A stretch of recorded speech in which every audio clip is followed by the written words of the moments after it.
What's up, future shred lords?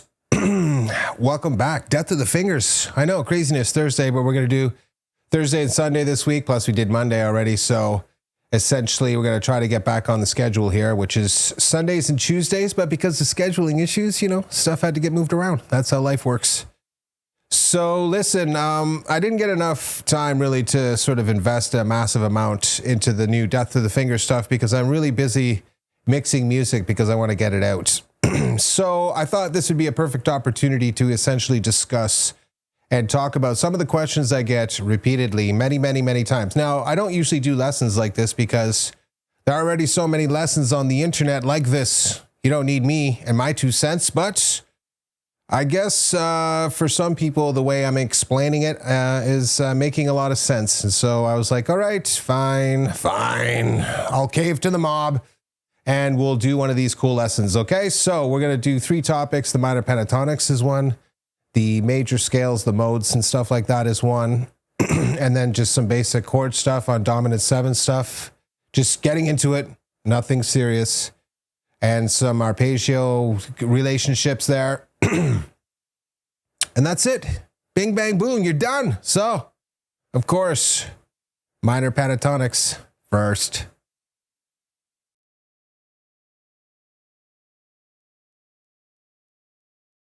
All right, future shred lords. The first question is basically, how do I metallize the minor pentatonic scale? See my playing? Obviously, I'm a child of the 80s, so I grew up with guys like Randy Rhoads, Van Halen, Warren DeMartini, Zakk Wylde. You had Harry K. Cody in there from Shotgun Messiah, amazing guitar player. Check out the Explorer, mind-blowing. He should have been one of the next big guys, but whatever. And there's so many more in there. And obviously, that's the first step in metallizing the blues scale, if you want this idea. We'll use A minor, right, which is C major.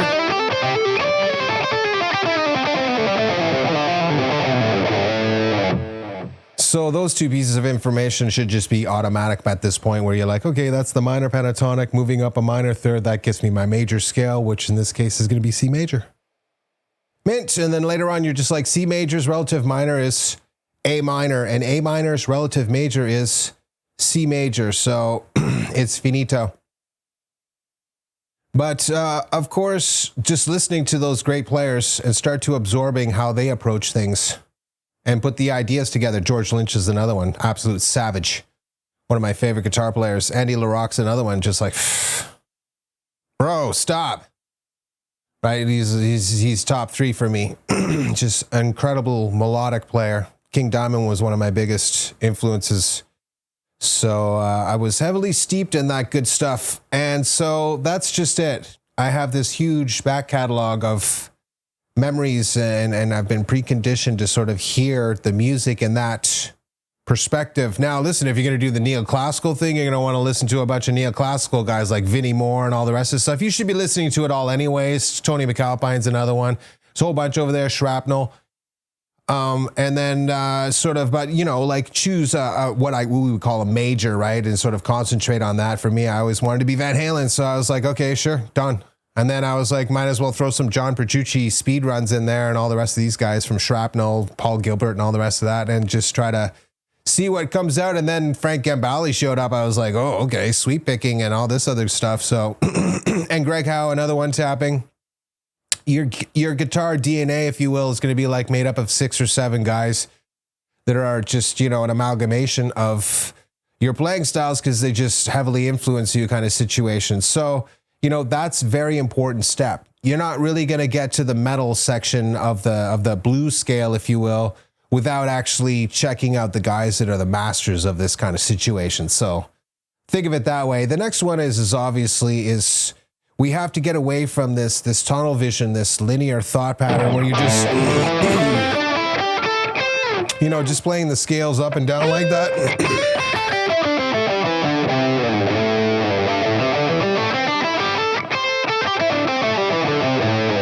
Which is fine. I mean, once you get it up to that speed and stuff like that, it's pretty good, but there's not a lot of musical value in that. You got to start changing the tempo, start using slides and vibrato and things. That makes it way more interesting. Musical instantly.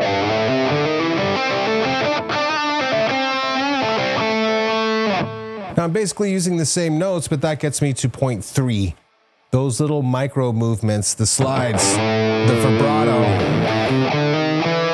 We'll talk about those extending notes. Which one's that?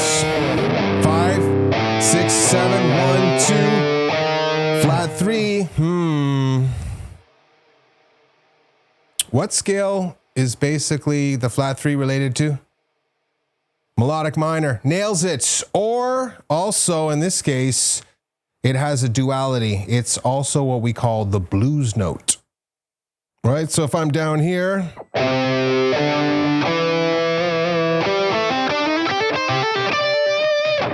right, then I have the C major, and then I'm down here. Every time I'm going to do that, right? In this case, I'm moving up with the, that's going to be 1, 2.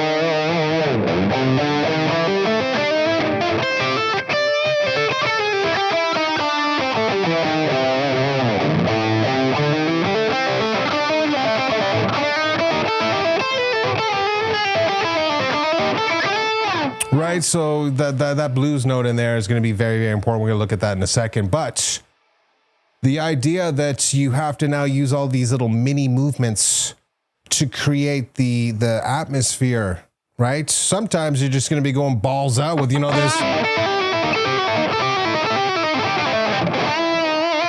That's fine, but other times you can't always rely on the shred. So you got to basically pull it back, and that's where this becomes incredibly important. That is the true mark of a killer musician, is they can blend both. That's why George Lynch and Van Halen, all these guys from the 80s, they're legendary because they had the chops. Obviously, they had the chops naturally.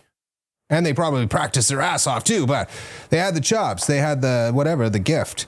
But you can see the difference between a guy that's just a full-on shred machine whose thing is just like scale upon scale and sweep after sweep and sweep.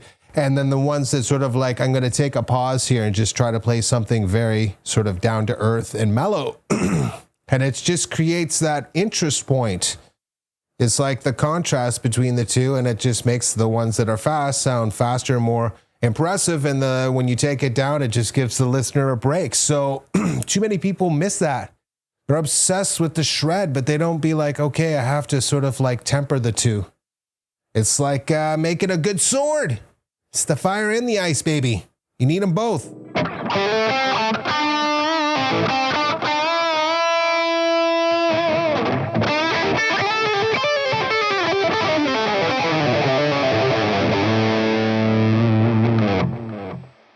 That's what I'm talking about. See, that's two separate elements there. That's the setup, which I take it down.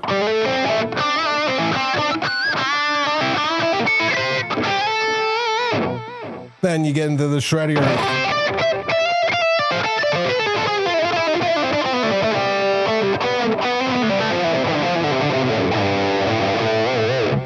Okay, so that's how you got to kind of look at this stuff. Because every time you make these ideas, these musical ideas, you're sort of like creating a musical sentence in your mind. And you're sort of putting it out there. People don't always perceive it as that, but that's what we're doing. Every guy will tell you that. They'll be like, yeah, I'm just sitting there going.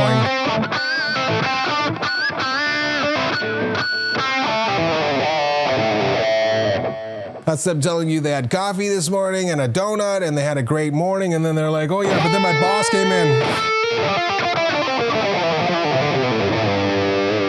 And it wasn't so great, but then he was like,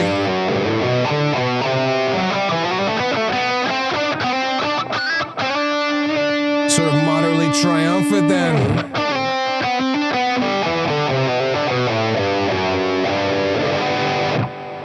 The big closeout. You see what I mean? Like I'm trying to, obviously I'm clowning here a bit, but you get the idea.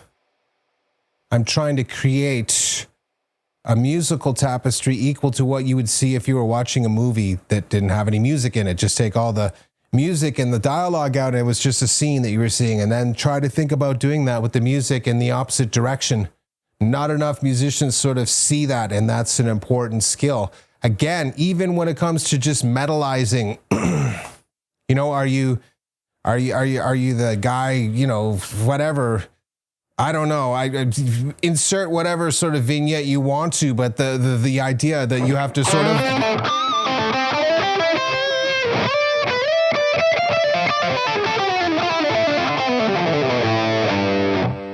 create some sort of imagery is going to be a useful tool for you. Now, the last part is of course, is all the extra notes.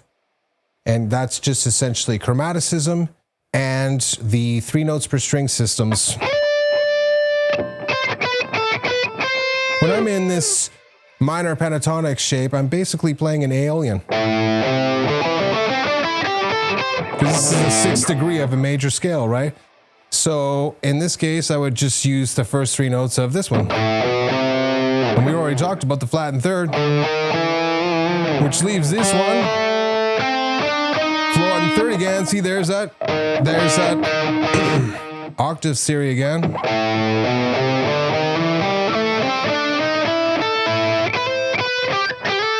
Now that comes from the Mixolydian mode, 3 notes per string.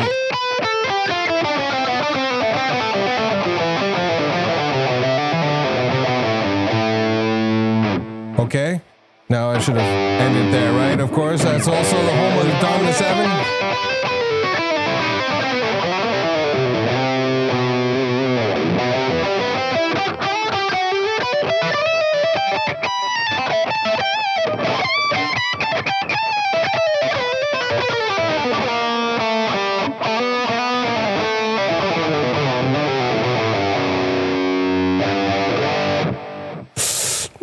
Not bad. I thought I was going to lose it there for a few seconds, but I managed to hold on. Notice those bluesy notes, once you get more comfortable with the sound of them, can be a really great tool.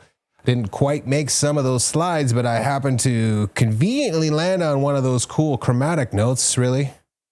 And it worked out, right? I could fill in the whole thing.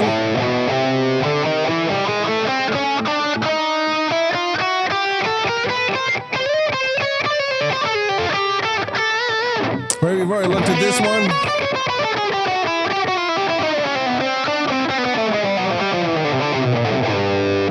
That's basically me running through almost every chromatic note you can go through in a major scale context. Now I'm doing it up here at this minor pentatonic shape.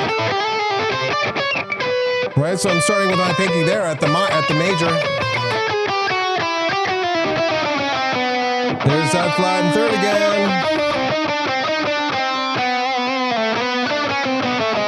Again, more notes in there. There's chromatically associated with the pentatonic, but again, knowing that there's all those notes in there, and listen, I don't expect you to know what each one of those ones. You're going to have a ton of tools, right? I guess you could say level 5 would be to start adding more exotic sort of combinations. Right now, I'm not going to go through a whole bunch of them. Let's do it here in B minor because it's a little less of a stretch for me. I'm lazy today. So I might put a couple together, you know, kind of situation. You see me do that a couple million times, or tap it out.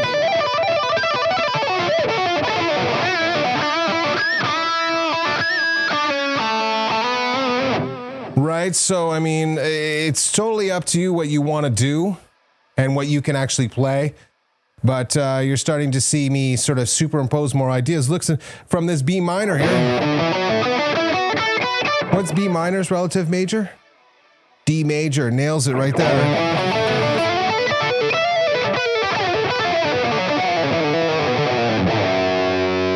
Damn, where is this? What note is this in the major scale? Scale degrees. Oh, that's 3rd degree. Phrygian. What's that one? Oh, that's Dorian. See what I mean? Once I know the scale position, I know instantly what the sequence of notes is going to be. That can be pretty handy. That's why this stuff is really important, right? It's not about just metallizing the minor pentatonic scale. It's about starting to superimpose some of these ideas over top of each other and realizing, look, there's the minor pentatonic here. There's the Aeolian mode here. There's the minor arpeggio. There's the minor 7 arpeggio. There's the minor 7 flat 5 arpeggio. There's diminished if you want it there as a triad. Are you feeling me here?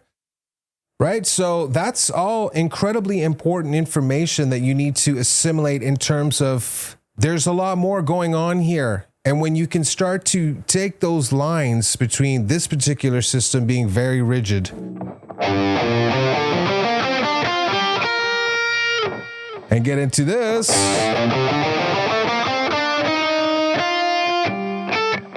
right, I should have missed that note there. I had to adapt my little scale over there to get it linear. I like that, actually. Once I see those, I have all these extra notes, right? I have this. That's from...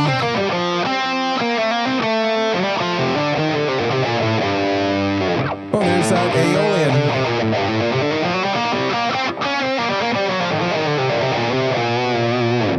Right note again.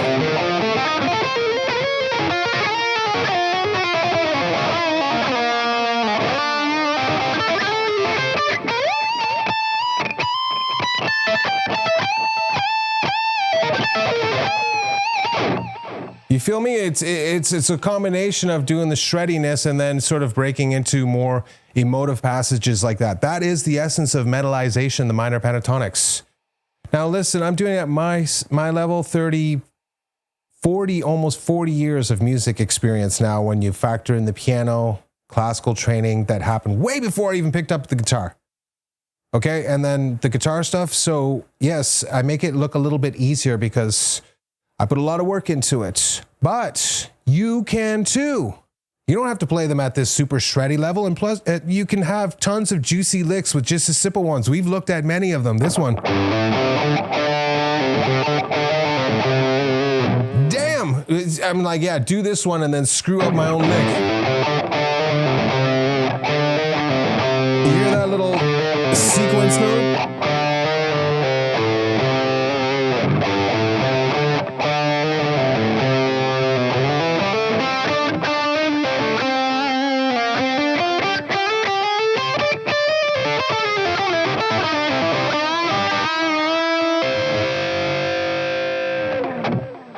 Right, so there it is. And then start factoring in all the other ones, which is slides, vibrato, micro bends and full-on bends, double strokes.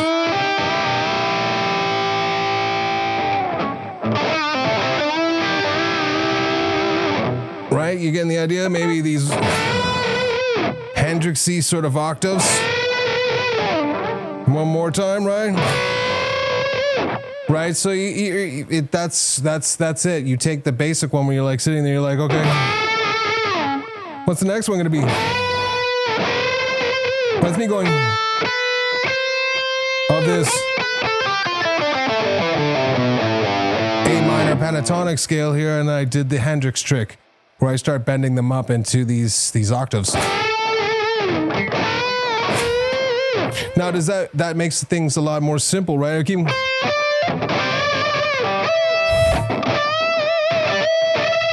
Right, I can keep going through the scale.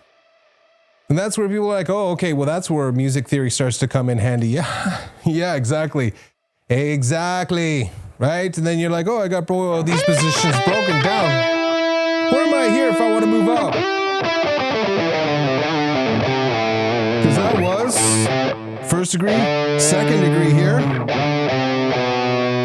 Oh, what's that? Dominant 7. Into, that was from the Locrian position. Oh, sorry. Right, so it's up to you. I mean, I screwed up there, but you get the idea. That's essentially, you gotta sort of listen and build up a library of ideas by listening to the greats. You got to start to break out of the tunnel vision with respect to just doing this minor pentatonic stuff, right? And then you have to essentially, by changing the timing, right, you're going to do this.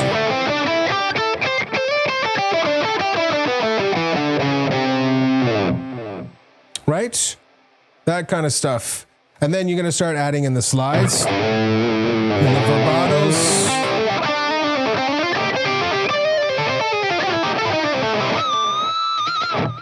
And then finally, all the extra notes.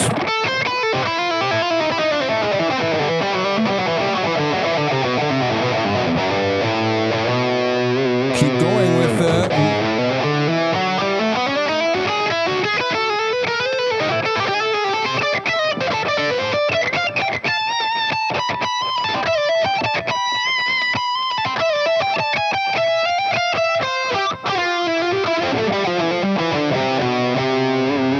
Right, so I trust me, I get it. It gets a lot easier once you sort of get a lot better at the music thing, but it starts off with those basic ones, understanding the path forward, seeing it, and being like, okay, I'm at this level, where I'm like, okay.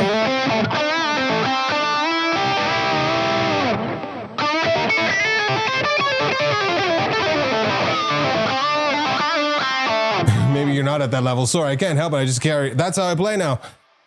Once you do it for 40 years, sure, you'll be playing like that too. Absolutely. So try to see each little step on this journey as the way to get forward. Now let's just take the same principle, if you will. I was going to do another section. Screw it. We'll just do all this one section. I'm already looking at it. We're doing a 20-minute section here. We'll just throw it all together. I don't care.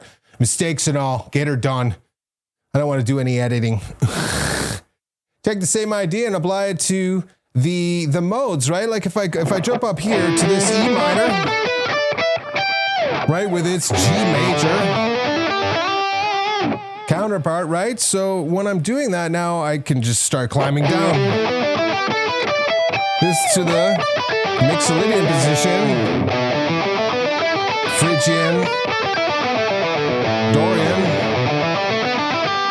major, right? That's because that's the first degree. It starts on the first degree of a major scale. This next position starts on the second degree. The next position starts on the third degree. That's why I call it the Phrygian. Next one starts on the fifth degree, then the sixth. And then you're back to the first again, and that basically makes up the pentatonic scale.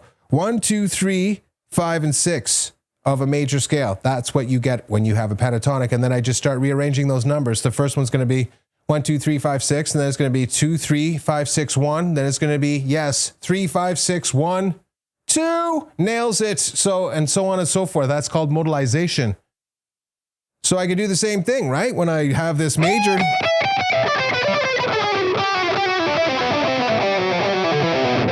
which you see me do a lot when I don't screw it up, but you get the idea there, is that when you see me do that, it's me basically moving through the positions. So even to take the idea, the previous question about modalization and metallization, if you will, of these ideas, you can now start combining these two systems together, which is going to obviously take you to the level of like these 80s greats. That's the difference. They knew how to play the scales and how to sort of factor in the minor pentatonic as that extra super sweet, sort of bring it down to earth tool musically to sort of draw the listener and be like, check that out. That was so juicy. And then they just unleash the hellfire and you're just like, your face gets melted. Done. I mean, it's like, it's so simple once you sort of see it for what it is. And then if you work on that simple process, drawing the listener in, it's like, come, yes. And then you just go with your guitar flamethrower. Right? It's a very satisfying situation, right? So keep that in mind. And so that's how that is. I could start up here with that's all basically in the Mixolydian mode. You have 3 notes per string. Again, I'm using that little bit of chromaticism. There's another one. Which one's that from? That's harmonic minor territory. Or this one.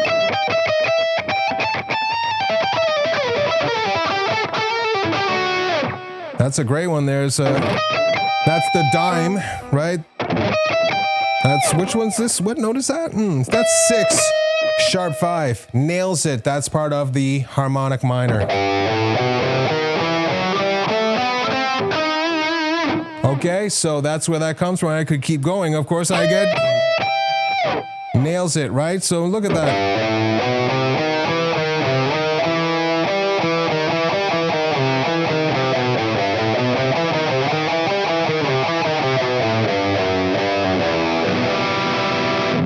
Okay, you're starting to feel me? So that's up there. 2 pentatonics together, major and minor. Which one's that? The blues note or the flat and third. And again, I'm just coming down in the minor pentatonic now. Chromatically.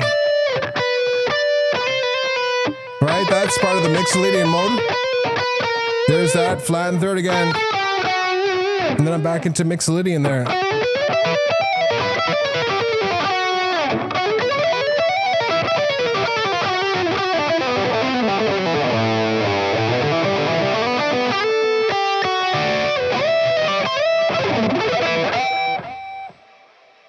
Literally got my fingers thrown off the fretboard there. Nice. Somehow saved it. I can't believe that. Ah, that's one for the ages. All right, that's the first time that's ever happened. Normally that just ends in total absolute disaster, but I don't know what happened. Taking the win, sort of. All right, so, you know, you want to start to combine together these two ideas. Now, listen, I'm doing it at the super shreddy Jesse level. You're going to do it at your level, but start at something with realistic, you know, like you're going to be like... Back to a scale. Chromaticism. That was into the minor pentatonic. Now I'm basically into this Phrygian mode.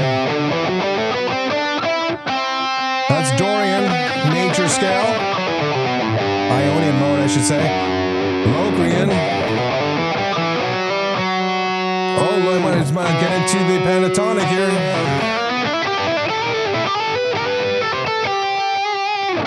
Get into the harmonic minor. Then back into the pentatonic. Now, what is that? I'm not going to tell you. Back into the scales. Back into the pentatonic.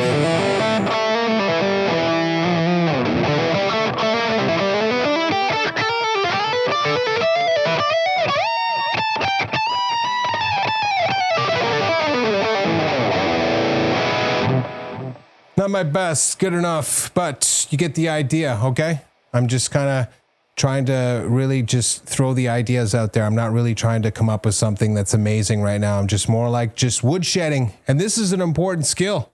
Again, another thing, people get too uptight about being perfect or whatever nonsense. That's why I leave all the mistakes in here, man. Yeah, if I sat down for a half an hour or 2 days or 3 days and worked on my solo, it would be perfect too. Okay, but I don't want to. Why? Because that's not real life. You're going to get up on stage one day if you're good enough with somebody that's real and they're going to be like, play. What are you going to do? Break out your canned licks from REH or something like that? Come on, man. That's career suicide. All the big ones were like, listen, let me show you how it's done. I just watched this killer video on Ben Eller where he does this really awesome sort of like... sequenced run of minor pentatonics that's basically like an Eric Johnson run. Very useful exercise. See, I'm always watching the other guys' lessons. I don't watch the ones where it's like shred. I watch people for their lessons and stuff, and even the simpler ones like that. I'm like, that's a great idea. And I absorb that information. He's basically doing the same thing in a sequence, right? Like this sort of And all I'm doing is just adding in a few more elements there, which is like the scales.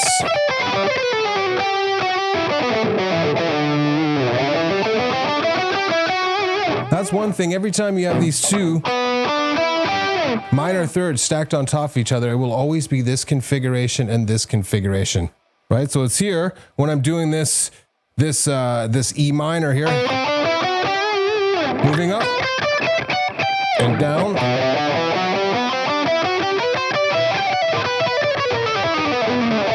Right, so seeing little tricks and maneuvers like that can be incredibly useful because then you can start using that, right? Connect them together.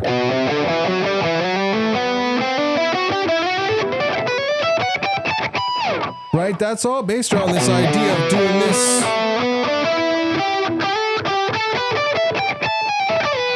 Right, I'm just basically using this little template and just adding a few extra notes in there.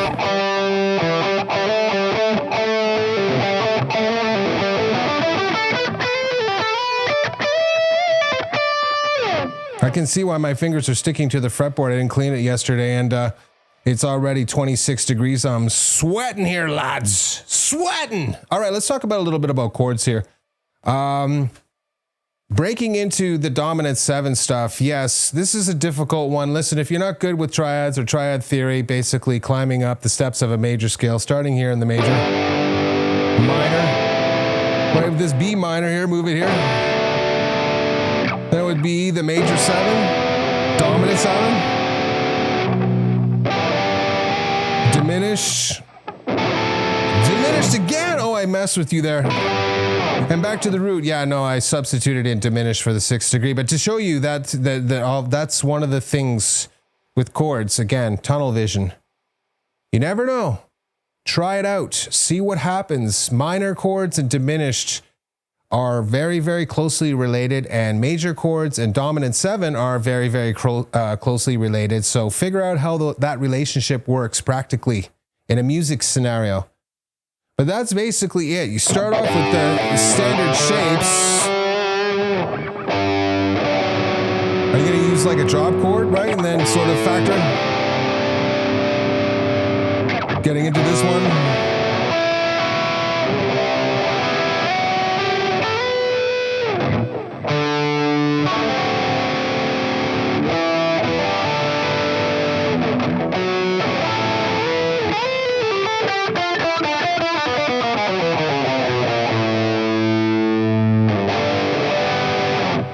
That was a weird scale. I don't know if it worked or not. Been playing this Prelude from Bach, 996. Go check it out. It's absolutely insane. But listen to the sequence of notes he does in the first half with the runs. I'll put a link in the description of one that you could check out, but see how strange and odd. Like, I mean, they have a structure, but the chromaticism and the minor flavor of it is just, it's off the chain. And I'm trying to recreate that with just, here's the thing I want to talk about for the last 3 minutes of this video, 2 minutes. The chord thing, you're going to have to just sit down, work through the major triads, the minor triads diminished, get the sequence down, get comfortable with it, and start factoring in the dominant 7 ones, whether it's in the closed position or in the open chord drops stuff.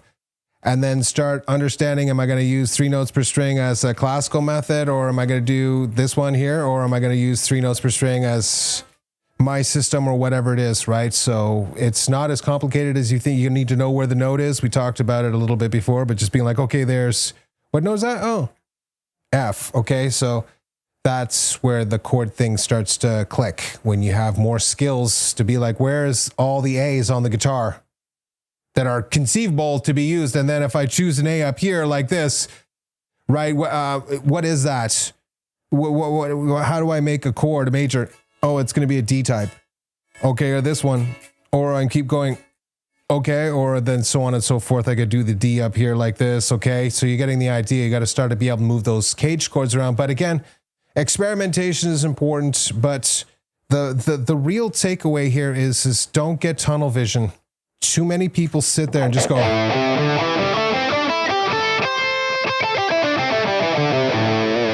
or you play the same songs, or you play the same types of solos every single time to the same music, or you practice licks and riffs that you've heard a million times instead of trying to come up with some of them on your own, your own version of that. You know, if somebody's going like this, you might go, another finger in there, right? So that kind of stuff, that is a lot more important to sort of work on in the big picture, honestly. If you want to ascend to the higher levels of music, it doesn't matter what the instrument is. You have to understand, you have to be good at speaking the language, as I've said earlier in the video. So that's where you really got to put all the time and effort into. It's a bit of a weird video. I never really did this before, but I thought it was kind of cool, actually. I don't know, smash like if you thought it was all right. It was a bit of a train wreck, but I got into the bong this morning, so, you know, whatever. It's going to be a train wreck every single time. Because I can never say no. So, thanks for hanging out. I appreciate you all. And good luck on your journey. Don't give up hope. I sucked for many, many years. in my own mind, just wanting to get better because I wanted to be like my idols. And then just one day it happened, and it will happen for you too. So just keep working on it, but just lay out the path and then work on each level as you perceive it. I gave like a rough idea of how I see it. Take that information and reuse it in your own way. Thanks for hanging out. I so appreciate you. You're amazing. See you in the next one.